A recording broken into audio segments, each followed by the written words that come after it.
Are you as enthralled by these speeches by Coach Henry as seemingly everyone in the world is? Yeah, he's doing a great job. Aaron, as a player, was incredibly spiritual. He was a captain of our team at Wisconsin. He was a guy that was involved in FCA and all the different things that went on campus, and has always been a tremendous leader. When I first got here and hired Al Bird to work through Johnny Evans in the FCA, I actually tried to get Aaron to come be our team chaplain because I think that much of him, as a leader. And so, am I surprised to see him that way? No. I didn't expect it to happen. It wasn't something I sat down with him in the summer. He's taken it on his own, and proud of him for it. He's doing a great job with it. Do you get a chance to actually hear them in the locker room, or do you see them on your show? No, I watch it on the show. I always watch that on Mondays, but I don't want to be in there. I want it to be him. And before the game, I always ask the coaches to get with their players and make sure they're giving them what they need before they take the field. How did your team look this week? Really good. We spent a lot of time Sunday, Monday as a staff breaking ourselves down.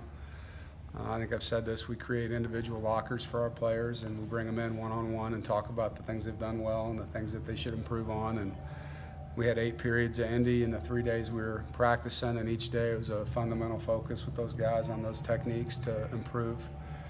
Because we know that Notre Dame and eventually the rest of the schedule will be looking at what we haven't done and trying to take advantage of that. So it's our job to improve individually first and then as a team second. And we spent a lot of time on our special teams units, broke all those things down, took them apart. Where can we get better? What personnel can we use in certain ways to help ourselves? And then we got a head start, yesterday and today with a little bit of Notre Dame work. So the guys are in the weight room now. This is their 3rd lift of the week, and then they'll get Friday and Saturday to recover and come back fresh. How much of a benefit is it for this team to have the bye week at this point, not only to get fresh, a little over midway through the season, but also with the stretch you guys have coming up?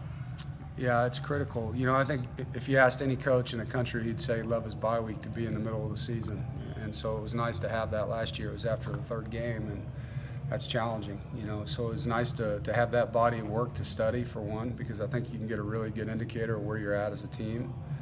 And then from a health standpoint, just to allow these guys, not just physically but mentally, to recover and kind of take the gas off a little bit and reset and get their sleep and their nutrition and everything back so that they're ready for what comes. You had mentioned earlier in the year that Tony Adams would become more of a vocal leader. Yeah. When you think back, starting as a freshman, being a 4-year starter, that's rare stuff for an offensive lineman. It is. I think a lot of the guys on our team, they were playing young. And when you're a young player and you haven't really built a resume yet, it's hard to stand in front of a team of guys older than you and talk like they're supposed to listen, and you haven't done it yet. Even though there's certain things that should be said, you don't feel like you have the the credibility yet. And now Tony feels that way, and I think the love that these guys have for each other too allows them to be critical on each other because they know it's coming from a good place. And they have 4 starters from the same recruiting class on the offensive line, along with guys on the defensive line. Yeah, it was a great class. That's very rare. It is. It was a great class, but even more than that, it's a bunch of guys that have stuck through it. A lot of times these days you see when guys have adverse situations, they don't stick to it. They transfer, they hang it up, or they don't develop, and these guys have taken the obstacles and used them, to help themselves. And proud of all of them. I think it's a great blueprint, for young guys to see, hey, this is how it's been done, and it hasn't been easy, and to show them, the struggles these guys have had. Do you guys have a chance to kind of watch as a group this Saturday, or are you guys hitting the road, watch some other kids play on Friday nights? Or? The coaches are recruiting on Friday, and then we'll be with our families on Saturdays. I give the coaches a day off to recover as well, and we'll all be glued to the TVs wherever we're at on Saturday. How much different from what you've seen so far does their offense look with Wimbush as opposed to Ian Book? They're a different offense. Wimbush is a great runner. I think they're playing really well. You watch them across the board. Their offense, defense, and special teams, they're playing hard. They've got big guys. They had big guys last year. They're experienced as well. They got a lot of upperclassmen that are playing for them. They got a great running back. They're running the football well. It's going to be a great battle on the line of scrimmage. Both sides have talented players with size. When you were talking with Bradley Chubb about going pro or not, and you're doing pros and cons, this script, I mean, you probably couldn't have scripted the first 6 games for Bradley Chubb any better in terms of his decision. Well, you know, when you're a senior, you play different than you do as a junior, and I don't think you can really express that to guys. I think a lot of our underclassmen now are benefiting from seeing what happens when you come back, you know, and we had pictures of it before with Matt Days and with Jacoby Brissett, but they really weren't in the same light yet. They weren't, you know, a first or second rounder coming out as a junior like Bradley might have been, and he had certain goals, and he's achieving those goals. He's putting himself, Jalen Samuels is the same way. They wanted to be in a place their senior year where they had a legacy to leave behind and to play their best football going forward, and I think they've both done that. Was it hard to convince Bradley that he wasn't an outside linebacker once upon a time? No, it wasn't. You know, I mean, when we recruited him, he was a D lineman in high school, you know, and he was comfortable in that position as a high school player, and he wanted to play, you know, and I think that was the bottom line is, you know, you can stay where you're at and compete for a job, or you can move and be a starter, and that's a pretty easy conversation usually.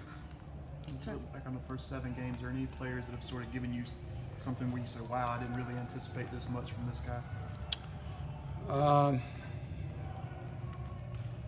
You know, I think Jacoby Myers, after Game 3, has done that, and proud of his growth. You know, on the defensive side of the ball, you're starting to see Tim Glass play with some confidence. And this week, Chris Ingram's a guy that's really flashed. You know, he's played on all our special teams this year, and he's gotten a ton better. But outside of that, you know, you kind of knew what you had coming into this camp. How did Dexter Wright look upon review? I didn't think we played very well, you know, at that position. He's got to play better. He knows he's got to play better. And, you know, I don't know if he was tentative or what, but, you know, for a guy that's a 230-pound safety, he's got to play like that. And he's had a good week. You know, I think the ability for him to look at himself on film and know where he's got to improve, he's had a good focus to him this week. Talked with A.J. Cole a little bit about his position on the Good Works team, about the trips that he's taken and his involvement of his teammates. What's his impact been like as a community server and a leader for your guys? I don't know if I can calculate that. You know, I think I'm in awe of the kid. You know, when he takes his spring break and goes to Kenya, and you talk to him about the experiences he's had, and Brady Bodine being with them, and Arius Moore, I believe, and Nick Lacey are guys that have done it with them as well. And I've talked to one of my sons about it. You know, it's just, AJ, what's this done for you in your life? And he talks about how it's given him perspective. And he's just a tremendous human being. You know, he's so competitive as a punter, which I know people don't see that, but he is. He's very competitive and very hard on himself. But he's also somebody that serves, you know, a lot of people in a lot of ways and doesn't really ask for people to recognize it. You know, I know people do, but he's not a guy that's on Twitter and Instagram and everyone else pounding his chest about the service he does. He does it because he believes in it. He obviously also goes on the local trips that you guys take as a team. Has he been able to also increase involvement with these things in the Raleigh community for you guys? I think, you know, he has a tough class schedule too, and I think sometimes, especially in the fall, it's challenging for him. But in the off season, he does quite a bit. Have you ever went halfway through a conference season and had a team not allow a sack? I'd have to look back on that. You know, not here, I haven't. Yeah, you know, I don't know. At Northern, we might have, but I can't remember. I mean, obviously it's abnormal, and just, I mean, it's sort of surreal to have a team. You must be really proud with it. I am. You know, I think Dwayne gets a lot of that credit and deserves it, but I think our running backs and tight ends have been a big part of that, and Finley getting rid of the football on time and not trying to hold on to it. All of that stuff ties together, and the receivers are obviously getting open for him. But, yeah, I mean, especially when you look at Florida State, their front, the number of blitzes we saw from Syracuse and Pitt, you know, Louisville's front. I mean, they've got 4 senior D linemen, you know, so it's impressive. And if we can continue to do that, we'll be in a lot of games and be there to win them. All right, guys, he's got to go back in. Thank you.